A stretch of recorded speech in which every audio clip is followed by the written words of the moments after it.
Except I don't know. I don't know about the Korean chicks. I've heard a lot of crazy shit about them. Squid Game people, yeah. You know the fun reason how to. This is the one thing I've encountered from my sister-in-law who was way too into K-pop and all that shit.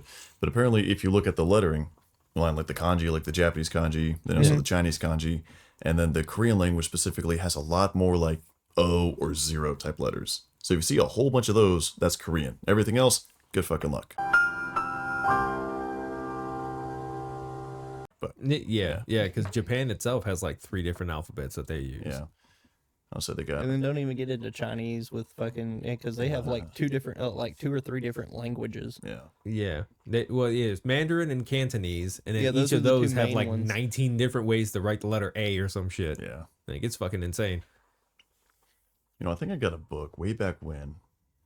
I was never in a weeb phase, but I was interested in Japan. You were in a weeb phase. I had no weeb phase. You had like a... I had a horrible introduction to anime in middle school. I had a worst you wore way a it could have. fedora and the Asian fucking shirt. No, the hell Asian no. That was shirt that was a didn't guy I knew. That was not me. Absolutely not. So the only way that I can think of having a horrible introduction to anime was being introduced some like hardcore tentacle hentai shit. Not that. It was Pokemon, wasn't it? The Gardevoir, man.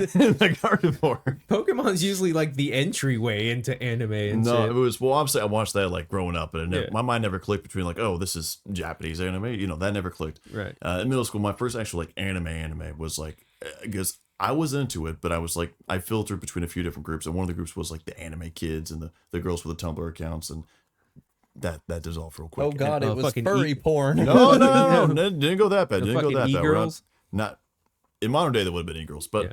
long story short. But the first thing they recommended me was High School of the Dead for whatever fucking reason. I'm not gonna lie, High School of the Dead is It's a pretty not good bad, one. but it's your first introduction to anime, and it's just There's a lot of that much titties. fan service and titties. And I'm like, Yep. this is what you're watching. Goddamn, okay. Yep. And after that, it was SAO. Yeah, it's High School of the Dead is a very sexualized Yeah. anime. And it's very easy for all of these animes to be sexualized. I swear, yeah. I think they all are, and then they just get like edited down for the Probably. American audience. Well, I mean, Japan's also a lot more like open. yeah, they know their people have some weird, creepy vices, and they're like, just don't be a dick about it. Like, Yeah, don't be gross about it. They Yeah. give them a district. They have a Yeah. whole district. They have the whole like what is it the Harajuku district. They have a whole district to Basically a them. red It's light like district. one whole. It's kind of what we should do. We All should. the get over here in this camp. Yes, they have one. I'm down with that. They have one fucking solid area where they can just go and fucking dress all fucking weird and do their thing, and that's their space. They have their space. Okay. God, Unlike that's here, not- where it's like a virus and a cancer, and it just spreads. And what he's talking about, it's Yeah. not just it's not like cosplay, because those people love fucking cosplay out there and shit. This is for like furries, like furries and those type of people. Yeah, you can go. I mean, you can do your cosplay and everything, but you can like be super weird with your like all the weirdos are in the fucking Harajuku district. With the amount of stuff I can only see in like America with American cosplays and stuff like that, I can only imagine Japanese is just 20 times worse. But also the all Harajuku capacities. district is where you have to go to get all like that's where all your like anime and shit is. That's where all your yeah. shit is. Listen, So you have to delve into the dungeon to grab the treasure. Yeah. Okay. like you can. One very perfect example of some of the weird fetishes, kinks, I don't know what it is, whatever, but they have vending machines where you could buy like used underwear, like ladies' underwear. Yeah. Why am I not surprised? Bro, you're talking you're Exactly. talking about a culture of people. Does it have like a list here? Is like the freshest, I mean, most I expensive mean, expiration I dates? cannot tell you any more than that. That was a news article that I read, and I was like, "Are you fucking kidding me?" Like they have used underwear vending Do machines. they have like the Bro, you're talking about who's a group- wearing them? You're talking about a people who almost invented the fucking fetish of armpit licking. It's who's wearing them? To answer your question, it's like those what is it? Those jelly bellies or whatever. The box of beans, and it's just like a bunch of different flavors. That's kind of what you're getting. Yeah, it's kind of like, the bean boozled. Bean boozled. That's what Bean it is. boozled. Yeah, it's. I mean, you're still being bean boozled, but it's a different bean.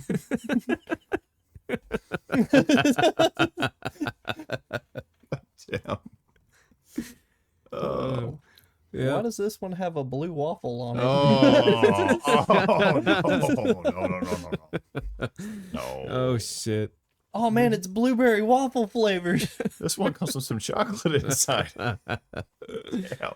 Oh, that's. Oh, what if they gross. had like chocolate chips and blueberry? This is the IHOP I feel like- sampler fucking of underwear. The IHOP, the panty IHOP. Oh, Why does fuck. this one have a hot dog on it?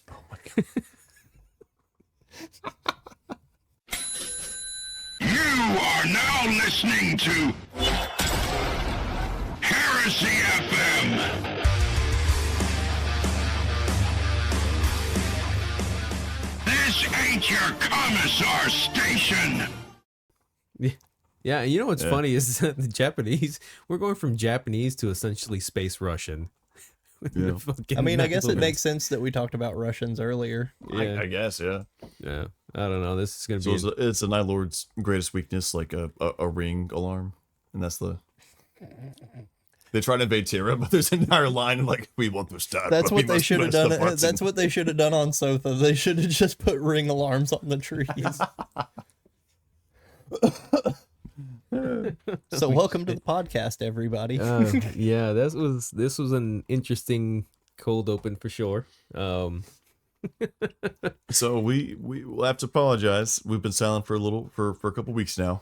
We tried to record, and unfortunately, there's a little hiccups in the technical processing and the doohickeys and the whatchamacallits. So turns here we out- are again, baby. Turns out when you Yeah. try to bring a guest on and he brings his own microphone, it brings scrap code. Yeah, pretty much. Yeah, we got scrapped. Yeah. It's because he's chaos, man. It's chaos. That's what Yes, it was. That's yeah, that's exactly what it chaos. was. This whole episode should have came out last week, and we have to record now. So Yeah. But the Welcome to intern this. got rid of the scrap code. He may have like a fourth arm, but aside from that, we're good. And now we're back to talk about the Night Lords. yeah, again. Woo! So, who are the Night Lords? We're going to order the legions. So we just did 7th Imperial Fist, and now we're on to 8th Yep. Night Lords. Yes, the So Eighth what, Legion. what can you guys tell me about Night Lords? They like skinning people alive. They sound like terrible guests at an open house. Next question. Great with tanning leather, though. Oh, They're- fair. Yeah, Yeah. very, very useful in I don't tanning know. leather. Yes. Yeah. Yeah. They're the ones like the leather interiors for cars, like really nice ones. Very good at They're pull. Yeah, nice yes. upholstery. Yes. They Yes. always have that new leather smell. Oh, nice. That new car smell. I like it. Okay. It's people. Oh, God. Soylent leather. leather. Oh, God.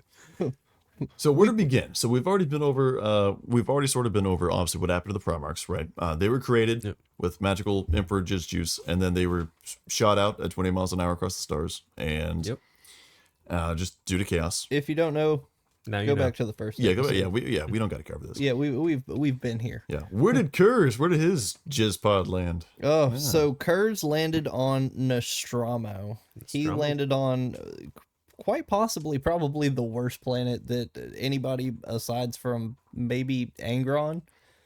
Yeah, when you think about it, the planets they've Yeah. landed on so far haven't been like Yeah. terrible. Angron or better? maybe the next one, Sanguinius. Yeah, I would say Sanguinius probably takes cake. But well, I don't know. arguably. I don't know Yeah, because at Curze least was really Curze landed in a pile of shit and just stayed in a pile of shit. Like Yeah, well, but he also- Angron. Well, Angron landed, and he at least had about 5 minutes to just figure out where he was before he was attacked by some Xeno shit. Whereas Curze landed on Nostromo Quintus and was like immediately trying to get like butt fucked by a hobo or some shit. Like it That's was what happens when you land behind a Waffle House, bro.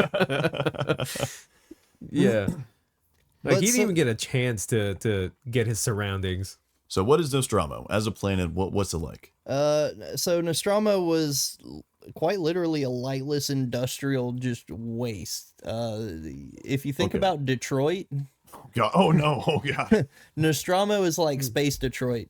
Oh, that's If horrifying. space Detroit was invaded by Russia, With a hint of India. with like a hint of India, just a All right, Chris, got down to the scam collars. just a smidgen. But absolute anarchy in the streets. Their main export was raw adamantium, so literally just a fucking mining planet. Okay, so they had some industry going for it. Yeah, they had industry, but the industry was run by like a mob boss type deal. Yeah. Kind of like bunch of it was like what 3 or 4 like crime families Yeah, I that think were so. running everything. Yeah.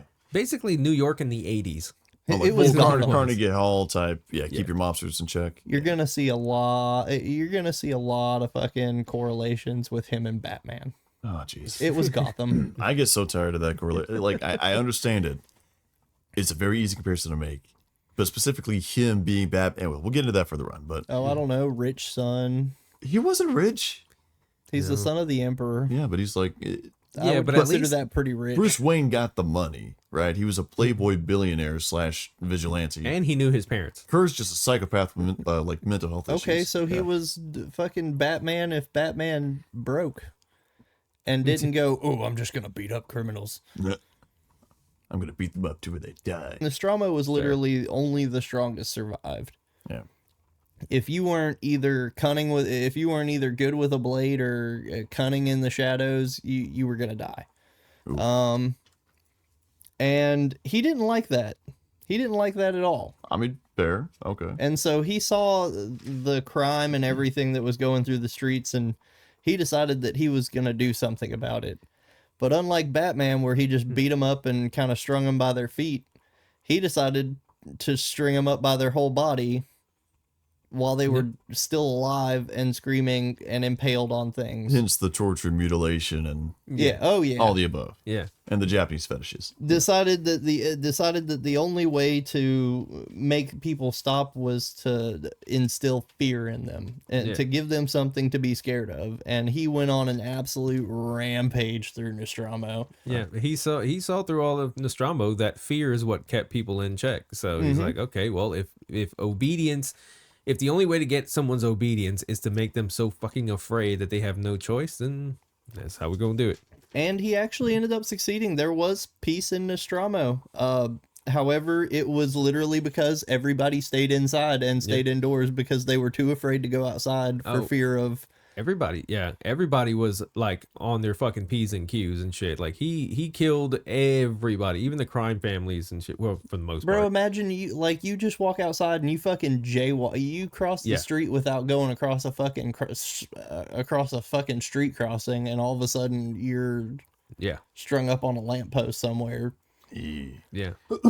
God, Yeah, so I guess whenever like you have a gun to your head, you're gonna pretty much at all times, right? You're gonna obey the laws. oh yeah. Even if it comes yeah. down to the minor stuff. Especially when that gun has a tendency to flay your skin off. I bet Yeah. you Nostromo's fucking littering counts went way fucking down. Oh, Kept the streets motherfuckers clean. recycled. There's fucking green energy happening. Yeah. All right, so dark, desolate place, very industrial, very fucked up in all capacities. He goes over there and he eventually basically brings them all under control, right? Because he's a fucking Primarch. Yeah. Oh, of So course. there's a time we all see his foresight, right? Because that's Yes. one of Curze's sort of like defining features. He can see the future. Yeah. His Yeah, fucking- he what's it called? has a Prescience? foresight. Yeah, prescience, foresight, yeah, whatever term. So that's one of the interesting things because whatever this happened as he was going through the streets, he obviously would see the future, right? That's something that the Emperor could do to a degree, something Sanguinius could do, and Sanguinius was also the best at it. We'll get more into that next episode. But that being said, but he always saw and considered the worst possible outcome, right? So as we know, like in 40K, as detailed in 30K, Into the Death by Armin, at least how he explains it, it's we can see basically what's prophecy will tell you what's probably going to happen based on what people are likely to do, right? Therefore, if Jim Bob does this and Bob Jim does that, therefore odds are we're going to get this outcome. It doesn't guarantee they're going to do it, but this is more than likely as a person what they go to. So psychically you find out. So whenever he's seeing these prophecies, visions, tortures, horrible things happening, he sort of, it seems almost like he's not playing a game, right? Because society's that bad, that's fucked up. So he's saying, I could go and spare this guy's life because odds are he's learned his lesson, he'll be okay. But if I'm wrong, then potentially I'm responsible for somebody else being murdered. I'm responsible for somebody else being raped. I'm responsible for this, for that, you know. So What if he throws a bubblegum wrapper on the streets? not littering, no. It's like the SpongeBob police, they come on in and like take him to jail. Well, didn't he? Didn't he do? He did that with like the first set of guys that he came up on. It was like what, 2 dudes? They were about to like assault this chick or whatever, and he immediately killed one dude and he like maimed another, and the dude like ran off. And then didn't he kill the chick because, or no, she ran away. Yeah, She ran away. He caught up with the guy on the rooftop. that was it. Yeah. Yeah, and then he had a vision. And it's like if he let him go, this guy would have like professed the greatness of the Night Haunter, and then actually would have gotten everybody to follow behind him. Basically, kind of like a Batman thing, where it's just like, fucking, he's great, he's a good guy, he's doing everything, blah blah blah. And then Every Batman needs a Jim Gordon. yeah, exactly. He would have been like the Jim Gordon and rallied everyone behind him and everything like that. But then he also saw that, like, well, this dude was supposed to, if he died, then never have to worry about him doing If this. I remember correctly, he was at the rooftop and there was like a gun by his hand and stuff like that. Yes, yeah. And like you said, the first option was basically he would go around, get up, and if you let him go, he'd be the greatest ally. But if he didn't, there's a chance that he would grab the gun and shoot shoot him. Curze. Right. Now, here's the fun part about this entire prophecy that you saw is as a Primarch, you're processing a whole bunch of different things way faster than everybody else, right? We see people like Perturabo, Dorn, Gilliman, all these more overview Primarchs, so to say, instead of like actual combatants, so they're capable in both. View thousands and thousands of things at one time, formulating, predicting everything else. Even if Curze wasn't like that general type attitude, he's more of a warrior / psychopathic Batman, right? He can still see what's going to happen. But here's the deal. He made the decision to go kill him so that way he wouldn't be shot. Because he was going to be shot through the heart. Yeah. When you think about it, reminder, even base Astartes, as well as especially Primarchs, they don't have a rib cage. They just have a flat bone, Yeah. very, very thick bone that covers everything. Right. So the question is, Curze, realistically, even if he denied it to himself, even if he was shot through the heart, he would have lived. Right? You're not going to have a little, even if it's like a 9mm, some stuff like that, whatever auto pistol that guy would have had, is not going to go and actually kill him. His life was never in any danger. Now, granted, don't want to get shot, right? But at the same time, he could probably guess that one wasn't going to happen. Because how the fuck is it going to be like, oh, if you get shot here, which can't kill you, you're going to die? That's not really going to happen, right? So he knew which one was actually going to happen, but he still chose to kill the guy instead of letting him go. Right. And then that same night, that chick that was going to get assaulted, he snuck into her house and was like, hey, you were supposed to die. Had I not intervened, you would have died. And I saw that you were going to die. So guess what? You got to die. And I think he ends up Just fucking, the way things, don't blame me. yeah, I'm the yes. messenger. This is the future. This is what it's got to be. And he snaps her neck or some Why shit. you gotta talk in a Space Wolf voice when you do it? sorry, this I'm is just sorry. the way it is. Sort of the executioner vibe, you know? Yeah. Don't blame the messenger. Oh, sure. I'm My just here. Nordic and Russian accents aren't exactly distinct. Anyways, You have to do this. it's close enough. Yes, See, that's very Russian. close yes. enough, comrade. He's the 8th Legion Night Lords, not Yes. the fucking Space Wolves. Yes. More nasal when you do it. It's a Yes. surprise move. Putin has unleashed Night Lords in the Stars region. Yes. Ukraine responds by needing more tax money. This motherfucker just went Arab. No. Excuse me, father. I need 3.4. Sorry, that's the Saudi money coming in.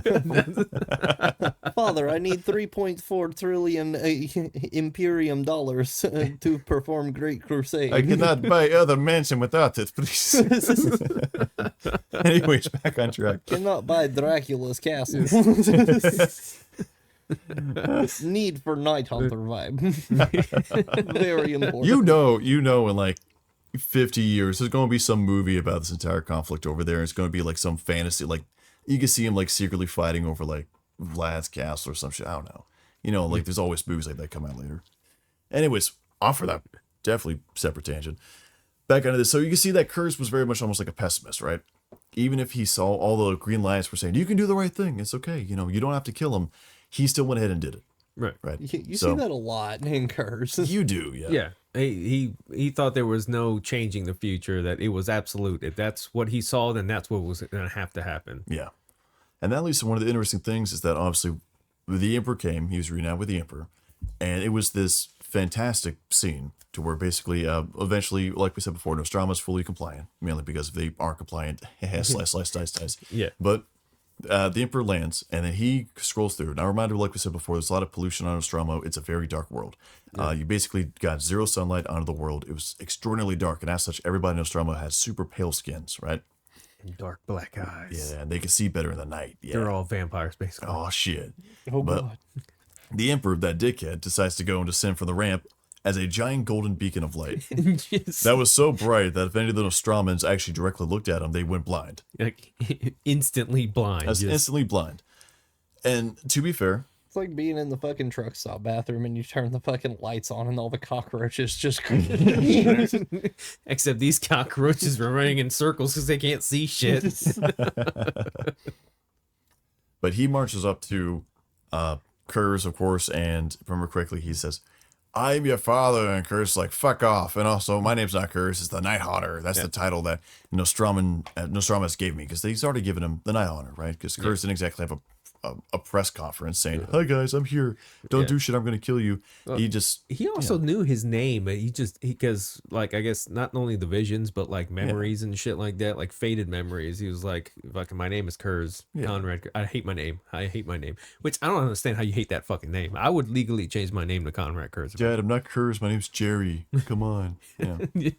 But yeah, the Emperor literally came up to him and said, be at peace, Curze, for I am here. And he looks at him and goes, I know who you are. He says, I know who you are, but that is not my name. My people have given me a name, and I will take that name. He says, and basically says, I will do, and I know what I must do. And just goes with him, just like, okay. Yeah. I knew you were coming, which Was I'm pretty sure that was another thing, was he saw the Emperor coming. Yeah. Wasn't he hesitant about going with the Emperor just because of all the work he'd fucking done on him? He was like, no, I think so. I could be good mistaken, but I think that's true. Yeah. But Yeah, anyways, he he could ended have up been. going. All the research I did, it just said that he went with him. Yeah. Either way, he ended up going with the But Emperor, and then he was gone for all like the, 60 as all the Primarchs did. They were like, okay, Dad, Yeah. come on. What am I going to do? Say no? Yeah. Anyways. And then he was gone for 60 fucking years from Nostromo. Yeah, Off doing things. leaves for 60 years, ends up doing some fun things with his new Legion of Night Lords. Fucking, Which had a very peculiar background. Yeah. yeah, Very, they did have a very peculiar background. So it's interesting because you take a guy who literally becomes the sick, twisted instrument of justice, and you give him a legion full of that started out as these guys called the Night Children, where on Terra they went to literally the bottom dregs of the fucking barrel of Terran society, and found these Night Children, children of the lowest class. They can see in darkness better than anybody. However, anything like bright light, they needed like special filters to see. No. But I always thought it was interesting. You take like the lowest class of people where, obviously, society has devolved down into total anarchy, and you have rapists and murderers and pillagers and every kind of miscreant you can think of. And you take the children of those people and give them to this instrument of justice and say, here you go. This is what we got. yeah. Take it. It's kind of interesting looking at, obviously, the purpose. Because, granted, even if we want to give shit for Games Workshop, they definitely think a lot of this stuff out. You can see some similar themes. But thinking about the Emperor's idea of justice, okay? It's probably best displayed in the Primarch Gilliman, right? And, of course, we'll talk to him in his own episode, everything else. But very obviously, it's where if you fuck up, you deserve punishment, but there's always a road to redemption, even if it's not pure, absolution for what you did. So it's kind of interesting because those Night Children, if I remember correctly, were whenever you commit a crime of terror, or it's a bad crime, you basically got chucked into a giant gulag that was way, way, way, way down, fucking 10 floors down, some shit like that. And they basically just lived there, right? Mm-hmm. And those Night Children were the children of the prisoners who were there. And they were the most vicious, everything else, like you were saying. They could see better in the dark. And it's sort of like you are the spawn of the literal people who committed such bad crimes that you just got chucked straight to hell. Like, no, don't stop, don't collect 200, fucking go. All that stuff. And then at the same time, if everything worked out the way it was supposed to, those the creations of the worst were then supposed to be the enforcers for the rule of law. Oh, right? what do you know? Justice. It's the story of Bane. You adopted the darkness. I was Holy born shit, in there's it. so many fucking Batman themes in here. It's Oh, ridiculous. oh.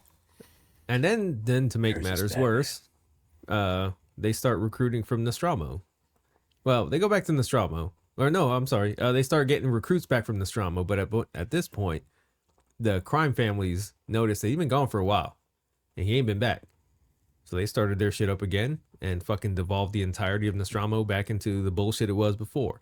But now, instead of sending the best and the brightest of Nostromo to the 8th Legion, these assholes are like, how about we just keep them from ourselves as our bodyguards, and we'll just empty the prisons and just send it to them. They won't know the difference. Fuck it. Let's send all the rapists and murderers. So not only did They're gonna turn them into 8-foot tall space soldiers, anyways. Fuck Yeah, I it. can't see any consequences for Yeah. this. No, not at all. That's some shit. Like when your dad makes your entire legion out of the bullshit on Terra, and then you're expecting to get like really good soldiers, and you have for a bit, and all of a sudden now you're starting to get just shitbags coming in, and you realize, oh, fuck, okay, what's going on here? You should probably go take a look. Yeah, and it's sort of like where the poisoning of the Night Lords sort of started, Yeah. right? And obviously there was a time a while later to where eventually as this went on, and the Night Lords kept on getting full of more recruits from Nostromo that were these rapists, murderers, thieves, like these generally awful people, right? It wasn't just stole $20 from the kitchen counter. We're talking Yeah. major criminals. Like the worst of the worst in the Nostromo society. Like that is fucking terrible. Gross. Yeah. It's like Oh, a yeah. bunch of fucking Dahmers and Bundys and shit being sent there. Yeah. Doing that stuff, slowly Curze began to, it seems like he never had any particular love for his legion, but at the same time, he started to actually actively despise them, right? The Yeah. entire idea behind what the Nihilers were doing in the role in the Great Crusade was to be that police force, right? Hey, we're going to go and we want our name to be our most effective weapon, right? To the point where if you're rebelling against the Imperium, right? We've conquered your plan, we sold you this plan to our governor, we leave, 50 years later, you decide, oh, fuck it, we ball and rebel against the Imperium, right? And you hear the Nihilers are coming, that needs to be the moments you say, nope, never mind. We throw down our weapons, we're done. Yeah. And that's why they went on ahead and had their, of course, classic tactic of war, which is scare tactics. So, hey, why engage a war with millions and millions of people, combatants of both sides, entire endeavor, when you can send a ship to the outskirts of a system, and the next merchant that goes by from that planet, you take them and you torture them for probably about a few years. And then you hack into their broadcasting to where their radios and TVs and everything else are just constantly playing the screams of these people, for years. You can't turn them off, right? Yeah. And it eventually has such a psychological effect that either whenever you do a attack, the moment that somebody gets hit, they fucking fail. They fail the leadership test, so to say. Yeah. Or they just say, no, we're not even trying. No, fuck the ship. We're done. And they Yeah. quit. Yeah, to caveat to what you said about Curze not really caring for his legion too much. Like the first like set of recruits he was getting from Nostromo, like he liked them because they understood his sense of justice. Like they did what they had to do in the name of justice, and they only did what they needed to do. Yeah. A lot of the other shitbags that were coming in, all the fucking crazies and all of that, he noticed that they were just killing and mutilating and shit for the love of it, not because of any kind of sense of justice or instilling fear, Just for the sake of killing. just for the sake of killing. And he fucking despised that. He's like, because even in the Night Lord's omnibus, freaking Talos even said it too. He was like, yeah, we did what we had to do. We followed our father's guidance when it came for justice. Like we only did what we needed to do. A lot of these other guys are just killing for the sake of killing. There's no justice in that. Right. And the scare tactics are some of the best shit that fucking Night Lords pull off, man. It's like Oh, yeah. they come in the dead of night, and you won't really know. I think in what was it? One of the stories they came down to the planet in the dead of night, and fucking all of a sudden a storm started coming through and lightning flashed, and all of a sudden there were like thousands of these motherfuckers on the outskirts of town. I'm like, what the fuck? And they're just sitting there, not doing shit. They were there for like a couple of fucking days. And then that's when the broadcast came with all the screaming and shit like that. They did that for a couple of days to wear them down psychologically. And then fucking that's when they gave him the option of you're either gonna comply or we're gonna kill you. Like we're gonna fuck you guys up. And still nothing. So what was it? They would kill like a certain like what 10% of the population. To my knowledge, it would vary just depending upon context situation. I would say 10%. That almost feels like too much for an entire planetary population, but Maybe at least for 1%. like a force, maybe. Yeah, like an army that choose 10%, they'd be like, yeah, fuck you. Yeah. Yeah, like they would kill a certain percentage of the population, and if at that point you weren't fucking complying, you were like, hey, all right, we're done. Then yeah, they would go on and probably just decimate the entire fucking. Skin suits for everybody. Yes. One of my most favorite psychological warfare things that Night Lords do is the Offering Is- 2-for-1 circumcisions. no close. It's the ventriloquist fucking Oh, yes. the yes. ventriloquist banner. Like in the kill team, but yes. Yeah. Fucking it would this is I think this is more of a 40K thing, right? Than Yeah, this was 40K, but it's still worth mentioning for like just yeah. how they operate. Yeah. So that they would do is they would, if they were going against, let's say, Blood Angels, for whatever, they were going against Blood Angels. They would, if they were got into a battle, they would kill all and maybe keep one or two alive, and then they would fucking and basically have them cut in half or whatever, just half the body, the upper half, the torso, and then they would rig it to where the body can still talk with the voice and everything, right? And what it was is they would put that up on a pole and be out in the darkness. So when you're fighting, you can't see shit, whatever. You'd hear this voice, and you're like, oh, I know that voice. Oh shit, my brother's in trouble. I gotta go help. And you'd run out there to go try to see if you could save your guy. And next thing you know, you're running into a squad of fucking Night Lords. They're like, hey, guy. Hey, funny to see you here. Yeah, and you're looking up and you're seeing your brother, but he's like half a body up on a fucking pole, just Already dead. yeah, being puppeted by a fucking dude wearing a skin suit. You're like, Yeah, shit. oh fuck. Oh no. Yeah. It's one of the most creative fucking things I'd ever read, man. That was fucking amazing. But whenever it comes down to them doing this type of stuff, right? The initial idea for Curze, as well as some of the captains like Talos, like Sevatar, all those guys was that, hey, when we do this, don't get me wrong, we're gonna do this like really fucking well, right? When it comes to the torture, mutilation, flaying, all this shit. But we're not here to enjoy it. This has to have a purpose, or else we are the monsters we're trying to stop. Exactly. Right? Yeah. And that was sort of like the main difference between like the foot soldiers versus a lot of the officers, right? Especially in the beginning. Because a lot of the officers going on, like again, Talos, Sevatar, they were with Curze on the idea of, hey, this is a reason, right? We're foot soldiers in a legion in order to accomplish a mission. But then they got the batshit insane recruits from Nostromo who are going like, that's a pretty nice bussy you got there, boy. Be ashamed of somebody. Yeah. Be a shame if someone cut it off and wear it as a hat. Exactly. Yeah. Yeah. So that's just a part of it.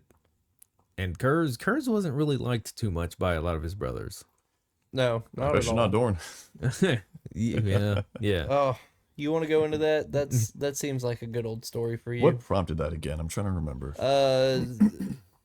There was a it was between there was a crusade with the Emperor's Children, the Night Lords, and the Imperial Fists.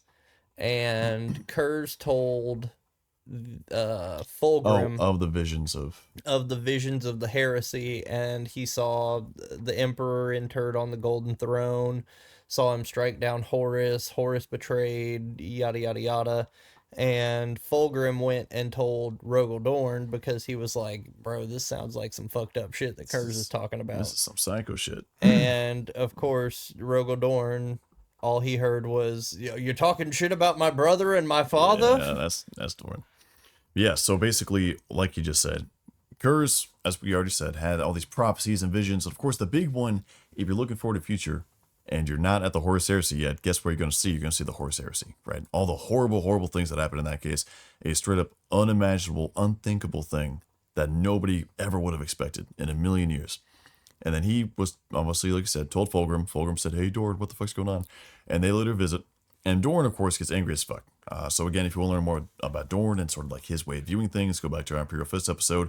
It's highly worth it. I love it. I'm unbiased. Anyways, but going on, and what ended up happening is whenever they were being confronted, Curze beat the ever-living fucking shit out of Dorn. Okay? Because Dorn was being aggressive, but also he wasn't in his power armor. Curze is a psychopath in power armor.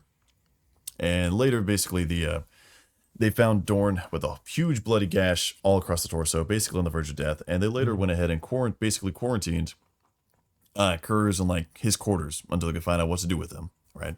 And Curze later was like monkey mode, and then he just fucking slaughters everybody and leaves. He fucking Squirrel sneaks up. tactic. Shot. Squirrel attack. Is that the one where he like snuck out and then he was hiding on the freaking ceiling when the two Huskarls walked by and he just fucking slaughtered them and kept going? Yeah, it's even better inside the quarters because like they knew, hey, he's good enough if we leave him alone in the room. We just put on guards at the doors. He's going to get out. So we got to put like 20 of our best guys inside the room staring at him.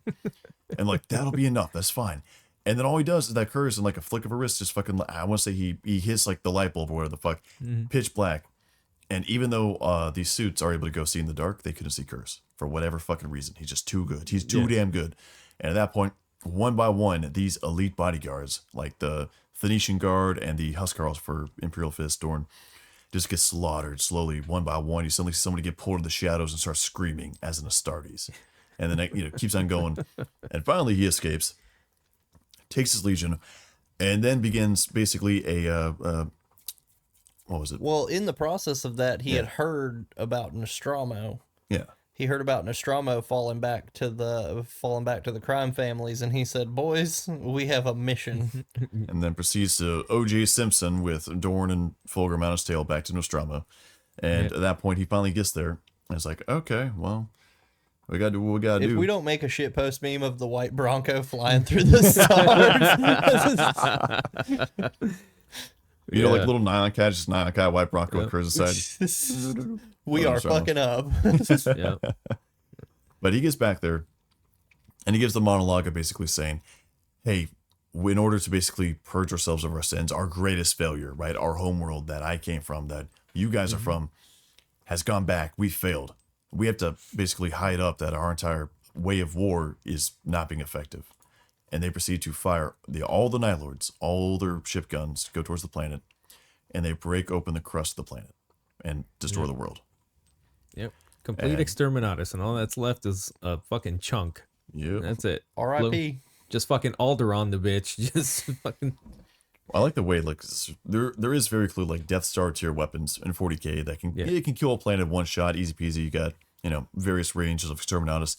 Curze just said, just fire everything at the planet. Yeah. Just do it. Yeah. There was no like big fucking shell and no Death Star beam. It was just just unload. orbital bombard the planet until you the planet break itself. Until and you there were break that bitch a open. couple of ships like commanders who were like, let's not do this. And well, they just, let's say they were relieved of command, but not in the best way possible. And their skin. And Circumcisions for everybody. They are using their teeth this time. No, we're not doing Harlequins episodes. There's no teas in this episode. And then that was the story of Nostromo Quintus. Is just no longer in the thing. Now, obviously, this leaves Curze in a very peculiar position, so to say. After all this happens, to say he was in hot water is a grave understatement. That was essentially, a lot of people, a lot of things refer to that as the turning point for Curze, like where Curze finally crossed over that crossed that line of like sanity, so to speak. Mm-hmm. So yeah. He's always been kind of a dick. I mean, okay, so him and Dorn had an issue. Didn't he get into it with the lion too? I wouldn't doubt it. I wouldn't doubt it. I also wouldn't doubt that was the lion's fault. But well, yeah. It seems that a lot of the shit that happens with the lion is his fucking fault. Yeah. But Have a spearmint. fucking zen it to win it, son. I got those wintergreen ones, and they taste like fucking root beer. Yeah, he hated Korax, but he didn't hate Korax because Korax was better than him or anything like that. he was actually more jealous of Korax than actually hating him. Like, he didn't really hate him, I should say. He was more jealous of him because whereas Curze and the Night Lords used, and these are, I'm paraphrasing his words, where his legion used the night to accomplish their thing and used the shadows, Korax and his legion owned the shadows. That was his biggest like jealousy with Korax. He didn't really hate him. He envied the fact that Korax owned the shadows. He owned the night. And he only, Bane reference, he used the night as a tool where the Raven Guard owned the night. You merely adopted the darkness. Yes. I was born in it, Ex- raised in it. I didn't see a bolter till I was already a man. Exactly. And then he got into it with Magnus once on the planet of Zoa. They were on the joint campaign mission, and the planet was supposed to be brought to compliance, but everyone was on that I'm gonna shoot that library? No, Yeah, you're not. yeah. No. That's exactly it. Wait, The campaign on that planet fucking stopped, and everybody's trying to figure out, well, what the fuck's going on? You've got 2 legions down there. What the fuck's going on? Well, they one of the fucking representatives from the It's literally Administratum- just them sitting there bickering back and forth. He goes down there and he goes over to the Night Lord's ship, and he's talking to one of a Night Lord's captain in there, he goes onto the ship, and yeah, one of the captains shows him a recording of what's going on down there, and it's basically Curze and Magnus, and they're both down there, and they're talking to each other, and there's a library that has a bunch of relics and shit like that. And Magnus being the autist that he is, wanting all the books and shit like that, he's telling Curze, he's like, dude, don't destroy this library, please. You can destroy everything else. Just leave the library. There's a lot of stuff in there that we could learn about and this and that about. Curze is like, yeah, I'm going to destroy this library. And library must burn. the library must burn. Yes. First throws a Roman, starts burning books. It is heresy, and it goes against imperial truth, blah blah blah. Magnus is like, don't fucking no, stop. George Orwell's 1984 is in here. Must burn. Great, yes. And He's not Magnus the- is like, all right, well, how about this? How about we call Dad and let Dad decide? What if Dad decides? Right? Would you be cool with that? Curze is like, nah, we're burning this thing. Dad will say books must burn. Yeah, that'll agree with me. This place got to burn. It's like, no, don't fuck. And at that point, Curze calls up Sevatar. He's like, Sevatar, in 30 minutes, open up with everything we have. You tried to do I heard it. You tried to do the Russian accent. He's like, Sevatar, aim everything we have at the library. Sevatar's like, no problem, we'll do. All right? We gotta stop doing accents. No offense to yours, it's better than mine. I'm just saying. And Magnus is like, dude, no, what are you doing? So Magnus calls, I think it was Armin on there. He's like, hey, put up a fucking kind shield around the whole thing. Put a big protective bubble over the library. All right? We really can't do accents on the Salamanders episode. Well, yeah. What do you mean, man? The salamanders are a bunch of Haitians. Yeah. So Look at me. I am the captain now. so the whole time this is happening, they're at a stalemate. Magnus is still trying to tell him, freaking, don't do it. 30 minutes is up. 30 minutes up. Freaking the T-Sons all put up the fucking shield. They're like, oh fuck. Curze starts raining fire down on these motherfuckers. Everything he's got, from his ships to the tanks, everything is going on there. I told you, books will burn. And Magnus, or Curze looks right at Magnus. He's like, I can guarantee that I can outshoot everything that you have. I'm trying not to laugh. At the end of the day, your bullet beats mine bullet. Yes. He's like, he basically tells him, he's like, listen, I bet you I can keep this up longer than you can. He's like, you've got 30 minutes. Like, I gave you 30 minutes to get all your people off this fucking planet before I did this. And you signed it. It's like, I can keep doing this. So fucking Books will fucking burn. decent. Yes. Like there are 1,000 tons that are just dying because they're just getting clobbered with this shit. Finally, Magnus is like, fuck it. Tells all these guys to pull out. and the Library of Zero fucking burns. And that's Curze for you. Curze, he's about as stubborn as fucking Dorn as Russ is. Like, if he says he's going to do something, he's going to fucking do it. And you're probably not going to talk him out of the shit. Yeah. So there's a few main things. Obviously, after that, he didn't make a lot of allies, and he really didn't like the Emperor. He didn't like the Imperium. He was just sort of like, you don't understand me. It's different. I've been cursed from the beginning. My mother. Where the fuck does it go? I'm going to edit that part. Anyways, I was thinking of the lyrics. I couldn't think of them. My Chemical Romance? Yeah, that was, yeah. Oh. Yeah. When I Let was me a into young the boy. city to see a black parade. Anyways, he got all edgy and everything else, and then voila, Horus Heresy kicks off, right? And very quickly he joins with the traders. We don't go into super specifics. One thing of note is the first captain, Jago Sevitarian, is the one who coins death to the false emperor. So the more you know. So if you hear that in 40k, that first came from a Night Lord. You're welcome. Yep. But going on for that, he engages in what's then called, well, the first thing is going to be with Vulcan, right? Obviously, Vulcan was at Isfan, Isfan 5. And next thing you know, shit gets fucked up, fam. Vulcan, as perpetual, somebody who can't die. He just basically comes back. He respawns, right? Unlimited lives.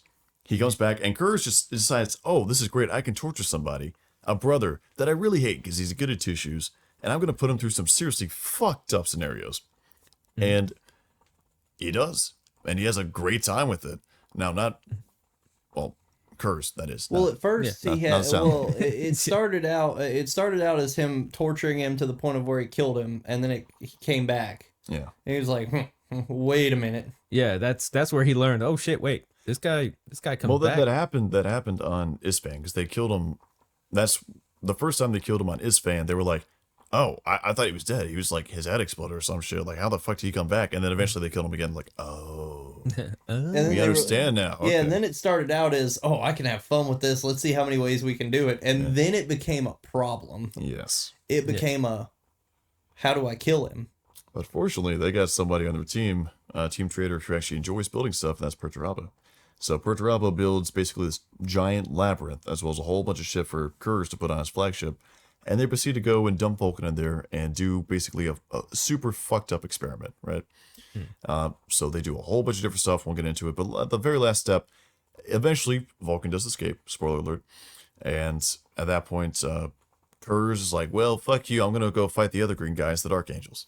And then he's engaged with the Thramas Crusade. Oh, can Is we? this- I will say, before that, he did escape, but he escaped in the funniest fucking He way did. possible. Oh, And is I Curze feel is this like- responsible for like the two funniest things in the Horus Yeah, Heresy. is this the Vulcan? This is also a yeah, hammer. yeah. So Yeah. he puts him in a room and gives Vulcan his hammer, and his hammer has a Like a teleporter. Yeah, he has a teleport hammer on it, so he can fucking press a button on it and fucking poof. Yeah. Well, in the room, he's blocked out the signal for the teleport hammer, and he's sitting there fucking talking shit to Vulcan.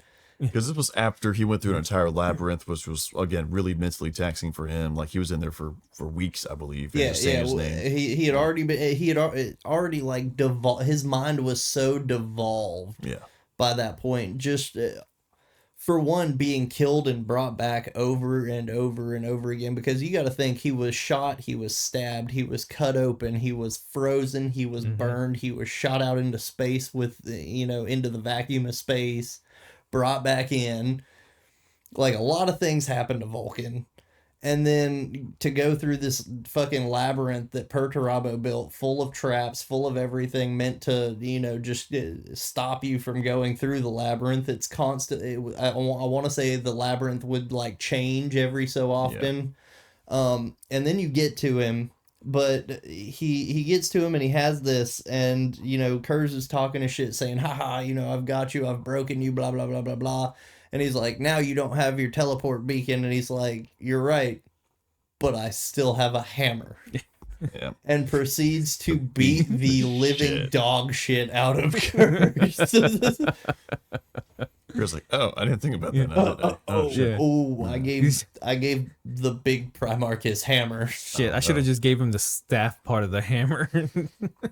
He could turn to like a little, like a rubber mallet. So, like, not a rubber mallet, but like the little blow up ones. Yeah, squeaks when you hit it. Sock 'em boppers. So Yeah, so then he decides that fucking green is no longer his favorite. He hates the color green. Yeah, and then he tries to do the universe a favor and take out Lionel Johnson. So that being said, he engaged in the Thramas Crusade. The idea was saying, hey, while like the World Eaters and Word Bearers taking on the Ultramarines, you need to go and take the Dark Angels and get them way the fuck over there so they aren't interfering with the progress towards Terra and everything else. Right. So that happens. But during that time, there's a lot of back and forth, fleet engagements, everything else. The Lion has his eyes on the prize, right? The Lion hunting the Gazelle, but the Gazelle's a fucking 10-foot tall monster with razor sharp claws. And eventually they get into various duels.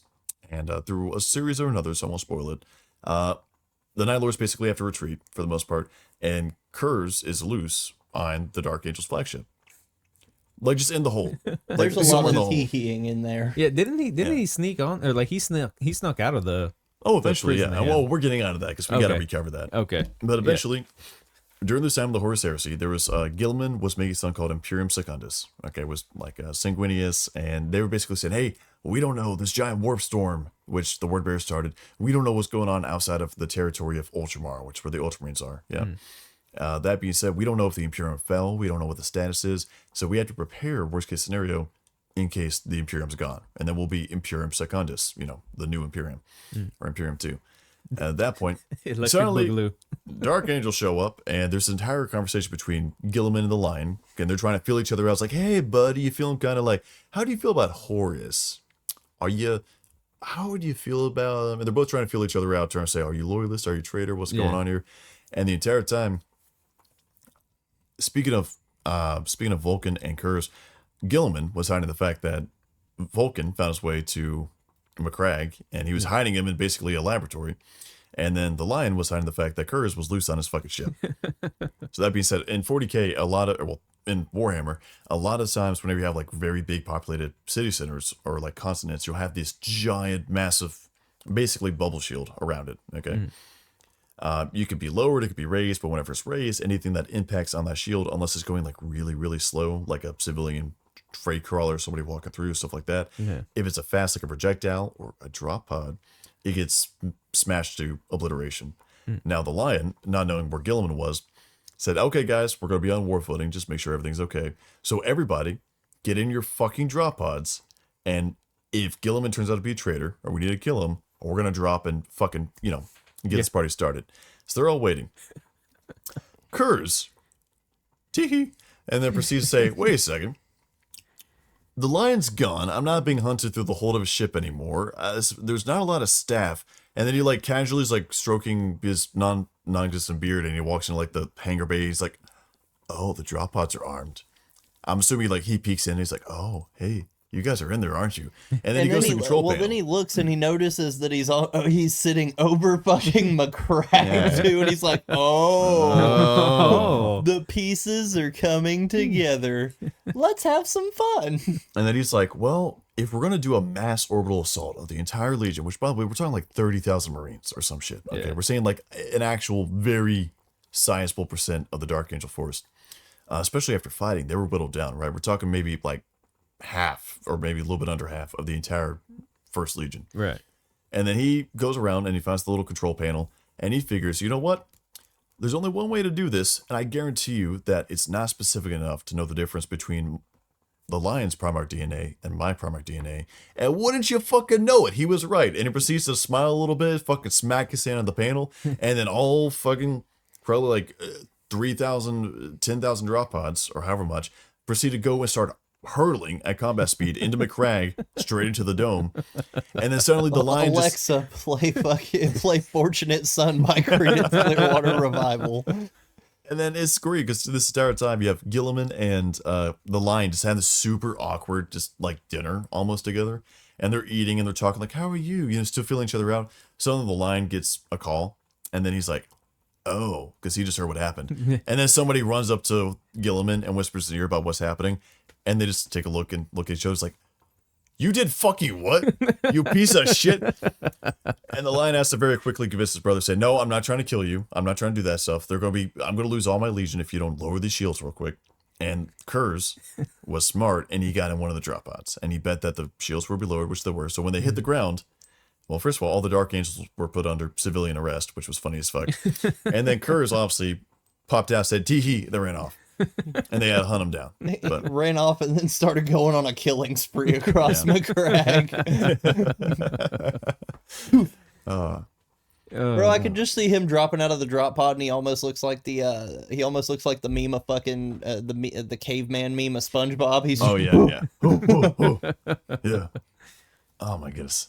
God, can you imagine that shit? You're just sitting in the drop pod. We're like, all right, we're waiting for the. Oh fuck, the order's here. All right, wait, what the fuck? But so the funny part is as all this happens out in further out of the McCrag system, outside of a place called Sotha, there's a fucking derelict Night Lord ship that's floating along, and the one of the moons off of Sotha gets a phone call, makes a phone call, and theoretical practical, there's a ship outside. What are we gonna do? Oh, it's a dead ship. Oh, but it's a Night Lord ship. Oh, but it's a dead ship. What do we do? So they decide, let's go investigate. Because fucking Ultramarines are basically the white people of horror movies. Yeah.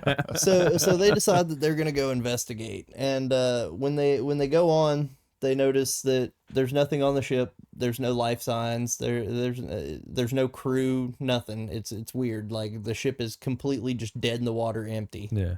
And so they're going through, and they're like, "Oh, this is weird. It almost the ship's dead, but it almost feels like we're being watched." And then out of the darkness, you just hear, "Well, that's funny, because you are," and fucking just red lenses all around them, and they're surrounded. Terrifying, man. So this happens. They sort of claim Sotha after that, right? Like that's sort of like the Night Lord base. Oh yeah, the they homeworld? claim. They claim Sotha. They were really smart about it. So they claim they started on. They started on the ship. They claimed the space station. They took the space station, went to Sotha, took Sotha, went to Pharos. No, because Pharos was back in the Roma Ultramar. Sotha was in Ultramar. Was it? Mm-hmm. Oh, That was one of the 500 worlds. Oh. Yeah. Because they Along took with Sotha, then they Armentora. took Now we're down to 499. Never mind. they took Sotha, then they took the planet where the Pharos was, the other station. Because that's how the Night Lords got on. That's how the Night Lords got to the Pharos and destroyed the Pharos.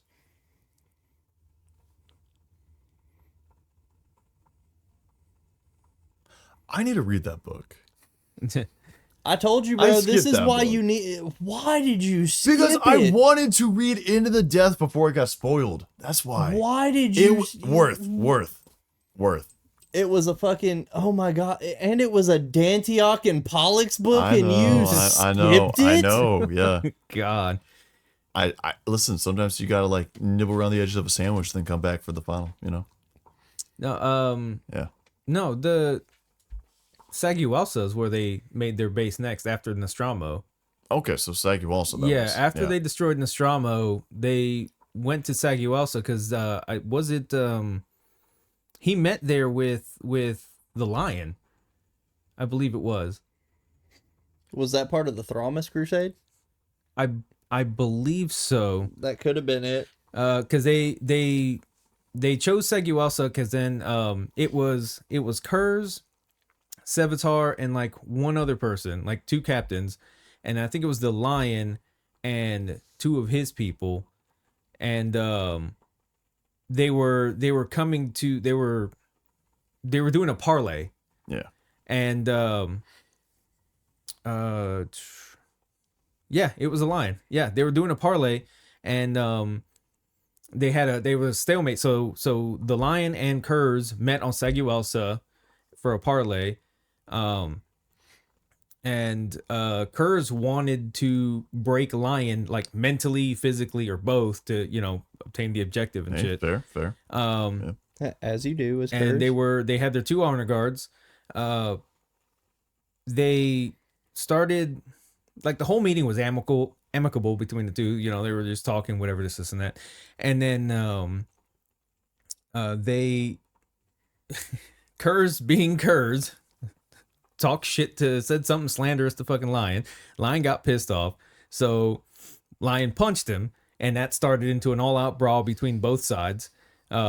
that's when Curze was strangling the lion, about to kill him, when Corsoane came in and stopped him. He freaking stabbed Curze in the back or whatever. Yeah, I think it was like almost like riding on his back, and the entire time he's trying to like pluck him off. So they all fucked. They all fucked each other up. So each side grabbed their prime arcs and brought them away and shit.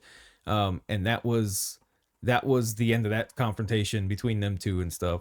And that's when Curze made Seguelsa like their second home base, because after all that shit is done or whatever, that's where he goes back to Seguelsa to face his end by that assassin. Okay, so we got that clarified for right now, and for the most part, that was sort of, well, Curze eventually, his reign of terror in the McCrack system and everything else sort of gets put to an end, and initially the triumvirate, basically, of which at this point is the Lion, Gilliman, and Sanguinius, are all going to have this little court martial to, deliver justice upon Curze and see, hey, we're going to execute you, quite frankly, right? Because he's a traitor, he's killed a lot of people, he's fucked up a whole bunch of shit. Sanguinius has a big heart and sometimes a small brain. So what he did is said, hey, I understand that you're not a psychopath because you want to be a psychopath. You're a psychopath because of these visions and everything else. Said he felt really bad for him. So he literally went and take Curze and snuck him out before his execution. And he gets him into an escape pod and he fucking yeets him into space. Into the outer darkness. Yeah, he yeets him in a fucking stasis pod out into the fucking void. Out into the void, and he floats out there, and then he eventually ends up getting picked up by like a mining ship. And they bring the pod in. They're like, oh, this is gonna be worth so much. And then they look and they're like, hey, there's somebody in there. Huh? Like, was it 10 foot tall? This thing is frozen. So I'm pretty sure I saw like the same thing happen in the movie Critters. The movie The Thing is basically what this is about, because he manages to I guess the stasis pod like shuts down, and like he finally comes out and murders everyone and everything on the entire fucking ship, except for like one guy who he brings as his sidekick, to tell the tale, because that was always Curze's thing. You leave one alive to tell the tale. And then Curze jumps off of that, and I think he goes back to Seguelsa, or he meets up with his legion, and they all go back to Seguelsa, and that's basically that's where they end up for the most part. Yeah, so. And that's where he is until his end, and everybody's like, that's where he builds the big fucking the Wailing Dracula Wall. Casa. Yeah, out of the first he started with the bones. Must build scary Dracula Casa. Yeah, he builds the whole fucking thing out of the bones and the bodies of like dead people, right? And then realizes, I should probably reinforce that. So he uses whatever like black rock that is on Seguelsa to reinforce it. And that's where they make the Screaming Gallery, where the floor is literally people's faces that are kept alive. I wonder if that was Blackstone. I don't know. Could have been. That would actually have kind of a same consequence. I have no idea either, but that would be kind of a saying that was Blackstone, because reminder, depending on basically which way is kind of fucking flipped, it either shuts down psychic stuff or it amplifies it. Reminder, Primarch, especially through gifts, that's entirely psychic gift. Yeah. So that would also kind of explain how fucking batshit insane he went, especially at the end. Yeah. Let's look this Jamie, up real look quick, that up. because that is interesting. But that's where they make the Screaming Gallery, where the floor is made of the faces, like of blinking eyes and everything, of people, and it's all kept alive by some underground like blood pumping freaking machine or whatever. And that's where him and his captains will go over battle plans and missions and shit like that, with fucking screaming people all around you and shit. Imagine if they put their work towards something constructive. Yeah, like a Wailing Wall, they did. Yeah. But for the most part, that's sort of like the end of them for the most part till the end of Heresy. So we'll recap this real quick, and then we'll have like a little interlude. But so long story short, after this, the Night Lords themselves are either based on that planet, or they continue onwards with Horus to Terra.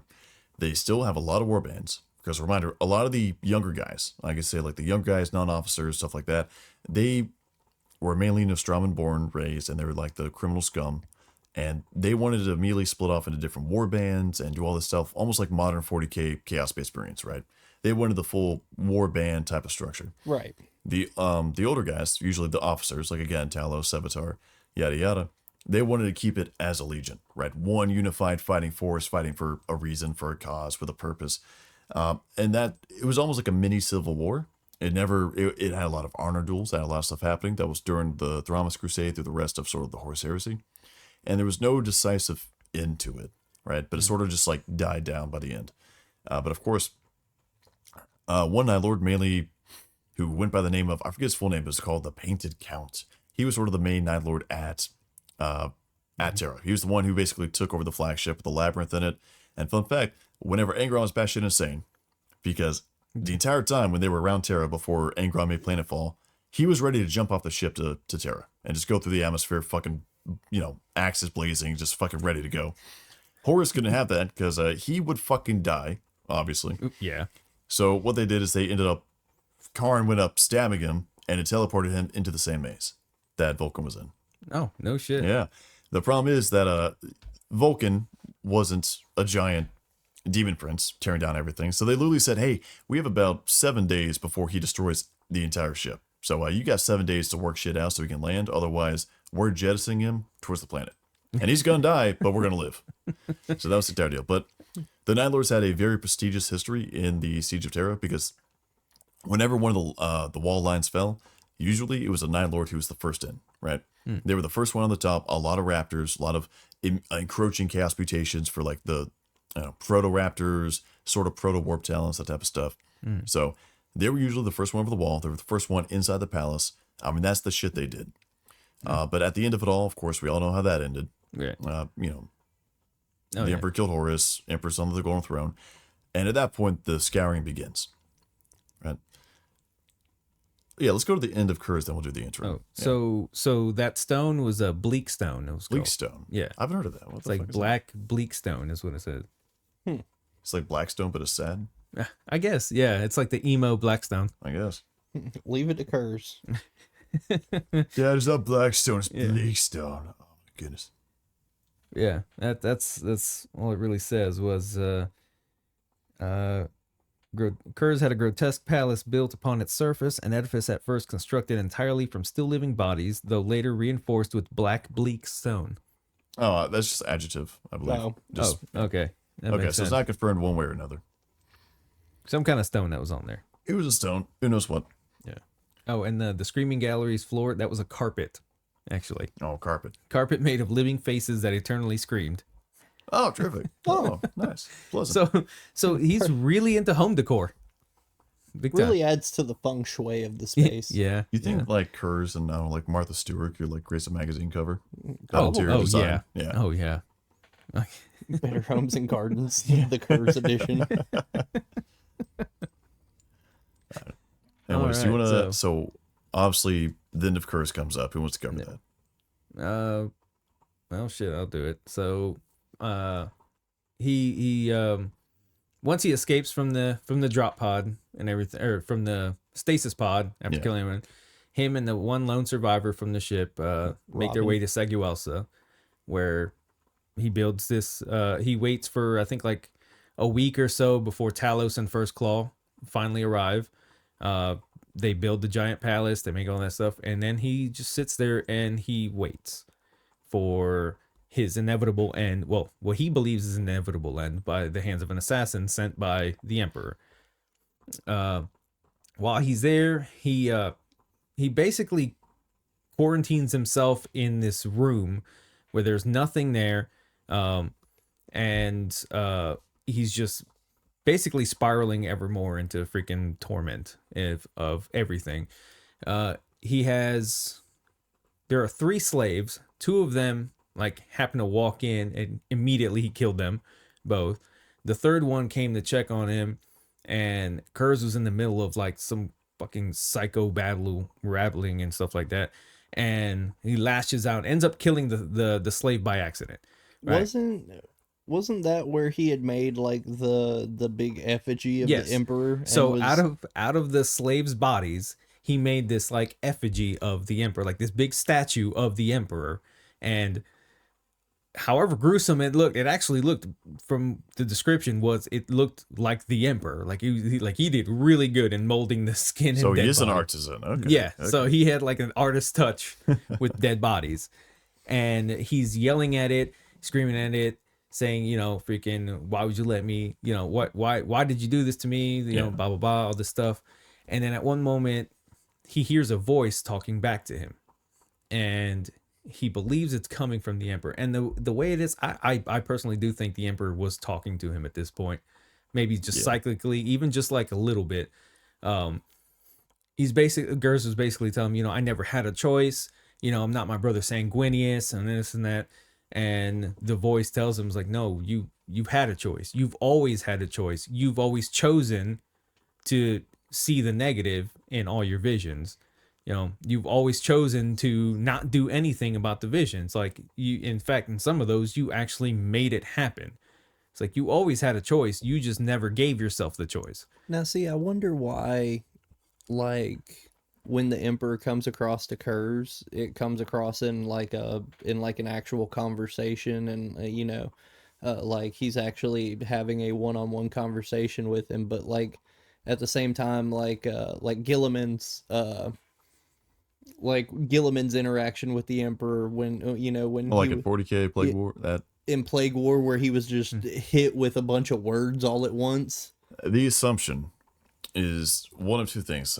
First off, it's as is shown again during the Siege of Terra books, everything else. Whenever the Emperor's on the Golden Throne, it's a gradual de-evolution while he's on there, because he's having to basically soul and body hold out the forces of chaos. So how he is in the beginning versus how he is even at the end of Siege of Terra is a hell of a lot different. Right. So I'm assuming, and this seems to be what's implying, is that around that time frame, like when he just got on the Golden Throne, stuff like that, he was massively empowered, but also he still had his humanity, but it was being slowly beaten out of him because he's basically being tortured for 10,000 years. So Whereas by the time now, Gilliman comes back in 41, he's already the decrepit skeleton that you see now. Yeah, decrepit skeleton screeching, and he's not even hearing his words. He's just hearing the neurons firing in his brain, right?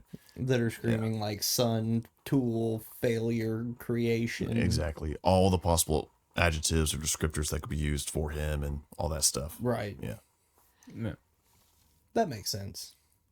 So yeah, he has this whole thing, and then he gets really upset, and all of a sudden the voice goes away, and he's pretty much done talking. So he comes out of the throne room, or he comes out of that room, dresses himself in midnight clad, all his armor and everything on. He even puts the crown on that he had, and he orders all his men there to not offer any interference to the assassin that's coming to kill him. Do not stop her. Do not stop them. Do not attack them. Nothing. Leave them alone. Leave them completely alone. And, much to the chagrin of all of them, they're like, no, what are you talking about? Like, no. He's like, if anyone disobeys my orders, I will kill you personally. Now, when Curze is telling you that he will kill you personally, yeah, you can bet it's not going to be a good death. After he gives that order, he walks over to, through the screaming gallery onto his skull throne, and just sits there and he waits. And after a bit, Calidus assassin named M. Shen, he notices that she's in the room, and he says something. I forget exactly what he says, but basically along the lines of, it's about time you showed up, or something like that. And she fucking comes climbing off of this like giant gargoyle that's at the top and shit, and drops down and like walks over to him. And then she, I guess, cuts his head off. Yeah, she does. She cuts his head off and then proceeds to escape. And she found it odd that there was no interference. Like there were no guards between her and the throne room, nothing like that. I just realized something, and this is entirely relevant to this. There's only one Primarch that died that wasn't decapitated. Ferris decapitated. Yeah. Okay. Curze decapitated. Sanguinius not decapitated. Alfarius decapitated. Sanguinius wasn't decapitated. That's the only one. Yeah. Yeah. Sanguinius was the only one that wasn't. Yep. Yeah. But she runs off, and oh boy, Sanguinius Talos still alive, big if true. Oh, maybe. and oh boy Talos says, fuck this. I'm chasing after this bitch. And he's getting calls all over his He's going like box. Sonic fast, like Yeah. hitting a few rings on the way. Yeah. And Gotta go like fast. he's keeping up with her too. Like for a fucking Calidus assassin, like she's fast and he's just up on her. And doesn't she make it to one of the space pods or like space station or something? It was like a straight up ship, if I remember correctly. But it was a ship, and by the time that Talos like reaches her and ends up killing her, you already have Nihilords that are straight up like, of course, plundering Curse's body, plundering the armory, stuff like that. And even have Nihilor ships firing on other ships. Like the captains have always hated each other. Like actually opens up. So Curze definitely said that. Like he was aware that all his soldiers, all his legions that was standing outside were just waiting for him to die so they can grab his shit. Yeah. And Talos chases after her, and she's still carrying freaking Curze's head, and he finally kills her on the ship and stuff. And everyone was like, "No, why'd you do that? Dad said don't do it." He's like, "Fuck y'all." Again, that's why we got into where we are now. So that was the end. Interesting about why let her go. I mean, just tell the story. He saw himself as like a martyr of true justice. If he let himself do that, if he let himself get killed, he basically he would be vindicated in destroying Nostromo and his dad, rebelling against the Emperor and stuff. Let me see. Yeah, it says when confronted by the Calidus, the Primarch allowed himself to be killed to vindicate his decisions to destroy Nostromo and rebel against the Emperor, since the Emperor had seen fit to deploy the same tactics against him in order to safeguard his realm. So, in a twisted way, Curze saw himself as a martyr for the cause of true justice. Now, again, it's all twisted shit. So, well, yeah, okay. Fair enough on that. Basically, everything Curze did was all as a petty haha, you would do the same you did the same exact thing that I did to you, therefore you're no better than I am. Right. And after his death is the Great Scouring. Yeah. Out of curiosity, in the comments, put if you think Curze was justified or not. I'm curious. Let me know what you think. But before that, well, that was technically during the scouring, but yeah, that was like basically the first death in the scouring. But before that, I think it was time for us to plug a Discord. So for those of you who don't know, we do have a Serpent Slash Discord where only the greatest and brightest minds go ahead and discuss everything Warhammer from 40k, 30k, AOS, perhaps the old world. I need to add that soon. But also one particular shout out that I want to make real quick is for Argonis. So if you don't know, please hop on the Discord. I'll put a photo up, probably a few photos up now. Yeah. And he makes some amazing watercolor artwork. I'm these are great. They're almost like on the level of like I want to say blueprints of the actual like Astartes and their weapons. He does like blueprints of fucking bolters, blueprints of fucking like almost blueprints of fucking Primarchs almost. Yeah. Like it's some amazing artwork. Yeah. If I ever spend all my money on plastic crack, I'll be picking up quite a few of those. So So on the Discord we do have a display case where all of the community shares shares their models and stuff that they do, and we just we wanted to plug the Discord and kind of, instead of just being like, oh, this is our Discord and this is great, we wanted to show off the community, especially fucking Argonis. Yeah, that's how I'm gonna pronounce it. Argonas. Argonas. But I'll try to a church lot of talented guys in the Discord community, and so we just kind of wanted to show off our community a little bit and show a lot of our great people in there for too. them, because without them, none of this would really be possible. No, I don't know. So if you're already in there, thank you so much. And if you want to join in and join the discussion, come on in. But back to the regular scheduled program. So the scouring happens, shit happens, and we kind of have to transcend basically 10,000 years of history now all the way to basically modern day 40k. Right. Nihilords have done stuff, obviously, in the time that be, but nothing of any real importance. No, they've broken up into different war bands, and they're all just doing their own thing. What war bands you say? Well, let me go ahead time and for tell Bruce you. listing off the 20 million chapters got to put on screen. Yeah, time for me to list off all the variations of Night Lords that Stepbro's gonna try and dig through and find. I guarantee you, like 9 out of 10 of them don't have any actual schemes on them. Probably. Yeah. So we have the Baleful Eye, the blades of Sevastus, the Bleak Claw, the Bleeding Eye, the Brotherhood of Darkness, they're suspected.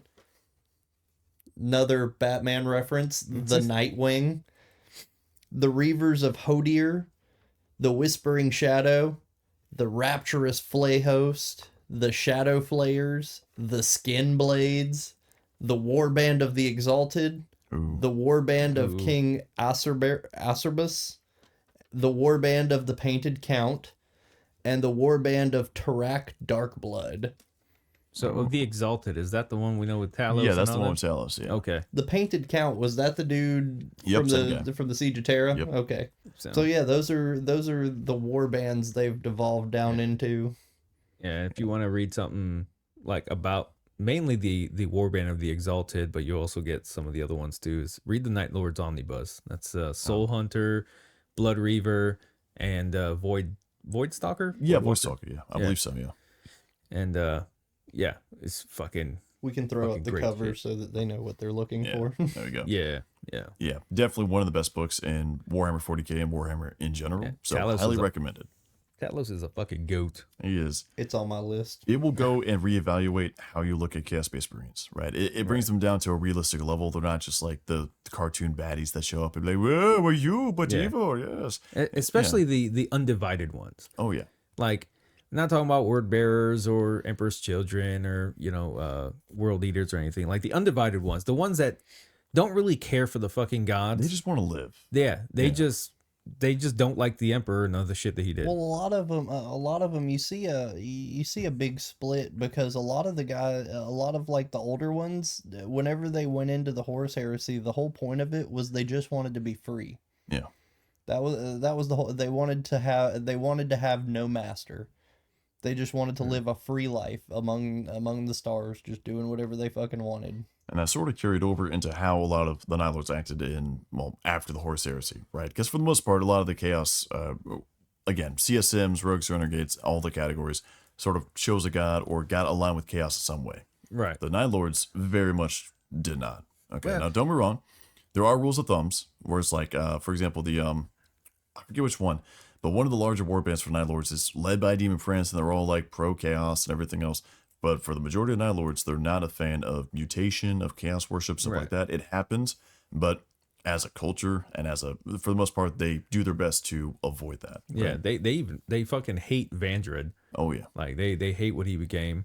What was it? They becoming even exalted. fucking like whenever Argol Tall, because wasn't Argol Tall with the traders at At Isvan, yeah, he was Yeah. part of the Gal Vorback, and yeah, he showed up and like whenever they saw him, like they kind of hit up. It was Ugh. Sevatar was Sevatar. disgusted whenever he saw that, which the Galvorback are the proto possessed Marines during Horus Heresy, by the way. Like the they Word didn't Bears said. had. even Word bearers. like to the point of where they wouldn't even acknowledge him as a space marine anymore. They just called him Beast. yeah, and they Thing. looked at him. And he's like, yeah, I don't like what you've become. Like you fucking disgust me, and like spit on the ground and walked away. Again, yeah, they hated what they became. Yeah. But going on from that, so a lot of Night Lords are very much in the position of modern day 40k, so to say, but pre-Secretrix Maledictum, but like right before the Black Crusade, is they're running for survival. Okay, a lot of these guys are not in big enough war bands to take on any meaningful fights. All they're doing is they're hit and runs, right? Hit, grab resources, everything else, grab a trader, do whatever you need to, steal some kids to basically recruitment, everything else, and then jetty, get the fuck out. That all changes with fucking Talos, where basically Talos and this guys of First Claw, which by the way, Night Lords, it's kind of divided into claws, a set of companies. right, You go on ahead and they have their entire trip, right? And they learn the meaning of friendship along the way and plenty of blood sacrifice and respecting your slaves. But yeah, except for Uzas, except for Uzaz. But well, anyways. he But didn't going on- respect anything. Come on, No, I love Uzaz. I'm just saying, in the last book, Uzaz has one hell of a character redemption. does he really? Oh, you'll love it. Oh, You'll okay. love it. Yeah, I gotta I'll start keep reading that spoilers last out, one. but you'll love it. But long story short, they're going on. And during this time, the other first captain that everybody would have looked up to, obviously the Primarch's dead, Sevatar, the first captain, gone. Nobody knows what happened to him, presumed dead, because he's been missing for 10,000 years, right? yeah, But absolutely splintered and shattered. Abaddon is gearing up for the 13th Black Crusade, which now we see the consequences of, and we're now post 13th. But during that time, He eventually and seeks out Talos as the Night Lords to basically go and serve as his guide, because sometimes the Space Marines will inherit the gifts of their Primarch. In Talos' case, is the case of Foresight, right? Mm-hmm. But as such, there were a series of consequences and a lot of fun endeavors with the Red Corsairs as well. They eventually end up going around, and Talos ends up dying. But instead, they use the GNC, put in basically another candidate, and raise it up, and he actually unifies the entirety of the Night Lords. Okay. So now the Night Lords, as of right now in 41, dedicated themselves to not work for Abaddon, but to work with Abaddon as like a coherent legion. Right. Now there's still going to be war bands here and there that aren't, falling into line and stuff like that. But for the most part, Night Lords are dedicated with Abaddon. And one of the interesting things, if you want to think about it, is after the 13th Black Crusade was whenever we also conveniently got a named character, Harkin Roadclaimer, who is a raptor. And I'm just saying, with no real chaos mutation. I'm just saying, if it looks like a Night Lord, it smells like a Night Lord, it's probably a Night Lord, right? But isn't Harkin? I thought Harkin was just like undivided, like basically part of the Black Legion. He is. I'm just saying, odds are that he's probably some association with Night Lords or previous Night Lords, right? Okay. Yeah. Even whenever we look at any other, even monogod factions, a lot of their raptors, warp talent, stuff like that, they all used to be Night Lords. I was about Night to Lord's say entire shit because the Black Legion Ariel. wasn't entirely just Sons of Horus either. It was all the Yeah, anybody who went traitor, basically. anybody who went traitor but didn't stick with like, oh, we're not world eaters or Or we're not, Dark Angels, fucking type of shit. yeah. Right? Yeah, exactly. The Night Lords specifically because they had no structure, right? We can compare them to the Death Guard. Death Guard after Horus Heresy was all very, very unified, even more so after Chaos. Yeah. And they actually ended up prospering after Horus Heresy and are now larger than they've ever been, ever. But that being said, they still have a chain of command, excluding Typhus and his little bubble. But they all have a chain of command going back up to Mortarion and consequentially Nurgle. Night Lords, nothing. On any degree, absolutely zero chain of command, everything else. And as such, they scattered a lot more into other legions, everything else, Black Legion, yada, yada. But I'm just saying that probably since Night Lords are working with the Black Legion, and so like, step in step, odds are that there's some like, hey, I like the Black Legion. I'm going to go over there because we're kind of buddies and all that stuff. And then he rose to the ranks and yeah. So there you go. That's like a little tidbit. Now, the last, consequentially, the last major engagement that I can think of was also Vigilus, right? The Night Lords were on Vigilus. They went ahead and made no real super detailed lore except for the fact that they showed up and fucked some shit up. But that was part of Abaddon's attack on Vigilus. Yeah. Vigilus, wasn't that the planet that they were going to with the Red Corsairs when they decided to steal the other freaking... No, to steal the Vigilus ship? was Vigilus was actually late 9th edition. But what happened is that whenever the Maledictum opened up, split that in two, there's like two stable warp rifts, or like passages through the warp rift. From one side, from Imperium Sanctus to Imperium Nihilus. And the Nachman Gauntlet, with the primary planet of Vigilus, is one of them keeping them open. And Abaddon is currently still trying to basically strangle that half of the Imperium shut. So therefore, he's trying to go on ahead and take that entire gauntlet, right? Yeah. And so far, he's actually succeeding, which is interesting. Okay. Yeah, I thought Vigilus was the one that they were going to with the Red Corsairs when they were plotting on stealing back the Echo of Damnation.